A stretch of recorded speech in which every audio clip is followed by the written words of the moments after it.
अर्जुन उवाच।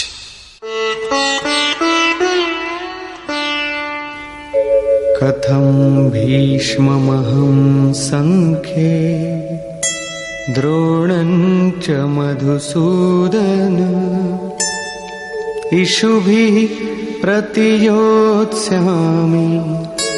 पूजार्हा वरिसूदन।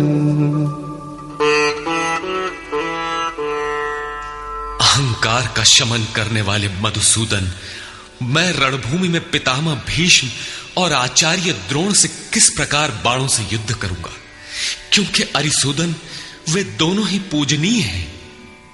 द्वैत ही द्रोण है। प्रभु अलग हैं, हम अलग हैं। द्वैत का ये भान ही प्राप्ति की प्रेरणा का आरंभिक स्रोत है। यही द्रोणाचार्य का गुरुत्व है। भ्रम ही भीष्म है। जब तक भ्रम है तभी तक बच्चे, परिवार, रिश्तेदार सभी अपने लगते हैं। अपना लगने में भ्रम ही माध्यम है। आत्मा इन्हीं को पूज्य मानकर इनके साथ रहता है कि ये पिता हैं, दादा हैं, कुलगुरु हैं इत्यादि। साधन के पूर्ति काल में गुरु न चेला, पुरुष अकेला। न बंधुर न मित्रम गुरुर्नैव शिष्यः चिदानंद रूपः शिवोहम शिवोहम। जब चित्त उस परम आनंद में विलय हो जाता है तब न गुरु ज्ञान दाता और न शिष्य ग्रहण करता ही रह जाता है। यही परम की स्थिति है। गुरु का गुरुत्व प्राप्त कर लेने पर गुरुत्व एक जैसा हो जाता है।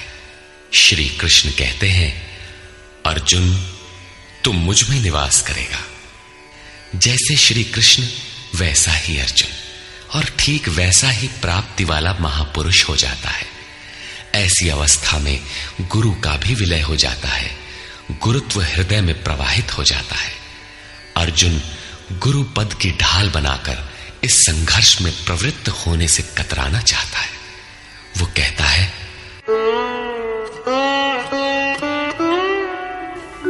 गुरून् हत्वा हि महानुभावान् श्रेयो भोक्तुं भैक्षमपीह लोके हत्वार्थकामास्तु गुरूनिहैव भुञ्जीय भोगान् रुधिरप्रदिग्धान्। इन महानुभाव गुरुजनों को न मारकर मैं इस लोक में भिक्षा का अन्न भी श्रेयस्कर समझता हूं। यहां भिक्षा का अर्थ उदर पोषण के लिए भीख मांगना नहीं, बल्कि सत्पुरुषों की टूटी फूटी सेवा द्वारा उनसे कल्याण की याचना ही भिक्षा है। अन्नम ब्रह्मेति व्यजानात्। अन्न एकमात्र परमात्मा है, जिसे प्राप्त करके आत्मा सदा के लिए तृप्त हो जाता है, कभी अतृप्त नहीं रहता। हम महापुरुषों की सेवा और याचना द्वारा शनैः शनैः ब्रह्म पीयूष प्राप्त करें, किंतु ये परिवार न छूटे, यही अर्जुन के भिक्षान्न की कामना है। संसार में अधिकांश लोग ऐसा ही करते हैं। वे चाहते हैं कि पारिवारिक स्नेह संबंध न मारना पड़े और मुक्ति भी शनैः शनैः मिल जाए, किंतु चलने वाले पथिक के लिए, जिसके संस्कार इनसे ऊपर हैं, जिसमें संघर्ष की क्षमता है, स्वभाव में क्षत्रियत्व प्रवाहित है, उसके लिए इस भिक्षान्न का विधान नहीं है। स्वयं न करके याचना करना भिक्षान्न है। गौतम बुद्ध ने भी मध्यम निकाय के धम्म दायाद सुत्त में इस भिक्षान्न की आमिष दायाद कहकर उसे हेय माना है, जबकि शरीर यापन से सभी भिक्षु थे। इन गुरुजनों को मारकर मिलेगा क्या? इस लोक में रुधिर से सने अर्थ और काम के भोग ही तो भोगने को मिलेंगे।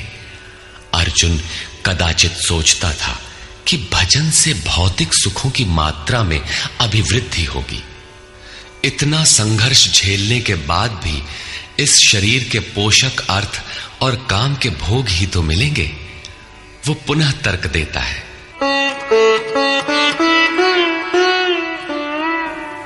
न चैतद्विद्मः कतरन्नो गरीयो यद्वा जयेम यदि वा नो जयेयुः यानेव हत्वा न जिजीविषामः तेव स्थिताः प्रमुखे धार्तराष्ट्राः।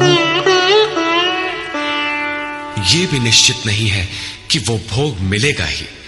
ये भी हम नहीं जानते कि हमारे लिए क्या करना श्रेयस्कर है, क्योंकि जो कुछ हमने कहा वो अज्ञान प्रमाणित हो गया। ये भी ज्ञात नहीं है कि हम जीतेंगे अथवा वे ही जीतेंगे। जिन्हें मारकर हम जीना भी नहीं चाहते, वे ही धृतराष्ट्र के पुत्र हमारे सामने खड़े हैं। अज्ञान रूपी धृतराष्ट्र से उत्पन्न मोह इत्यादि स्वजन समुदाय मिट ही जाएंगे, तब हम जीकर ही क्या करेंगे। अर्जुन पुनः सोचता है कि जो कुछ हमने कहा कदाचित ये भी अज्ञान हो, अतः प्रार्थना करता है। कार्पण्यदोषोपहतः स्वभावः पृच्छामि त्वां धर्मसम्मूढचेताः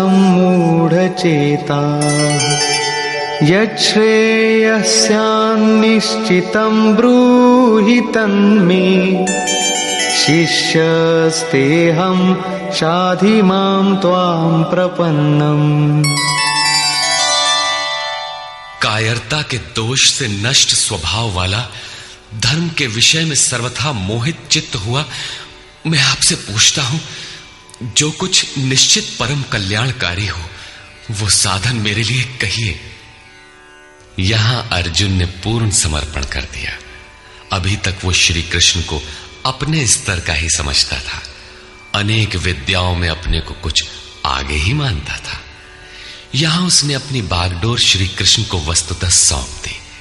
सद्गुरु पूर्ति पर्यंत हृदय में रहकर साधक के साथ चलते हैं। यदि वे साथ न रहे तो साधक पार न हो। युवा कन्या के परिवार वाले जिस प्रकार शादी विवाह तक उसको संयम की शिक्षा देते हुए संभाल ले जाते हैं, ठीक उसी प्रकार सद्गुरु अपने शिष्य की अंतरात्मा से रथी होकर उसे प्रकृति की घाटियों से निकालकर पार कर देते हैं। अर्जुन निवेदन करता है कि भगवान एक बात और है। नहि प्रपश्यामि ममापनुद्यात् यच्छोकमुच्छोषणमिन्द्रियाणाम् अवाप्य भूमावसपत्नमृद्धम् राज्यं सुराणामपि चाधिपत्यम्। भूमि पर निष्कंटक धन धान्य संपन्न राज्य को और देवताओं के स्वामीपन इंद्र पद को पाकर भी मैं उस उपाय को नहीं देखता जो मेरी इंद्रियों को सुखाने वाले शोक को दूर कर सके। जब शोक बना ही है तो ये सब लेकर ही मैं क्या करूंगा। यदि इतना ही मिलना है तो क्षमा करें। अर्जुन ने सोचा, अब इसके आगे बतावेंगे भी क्या।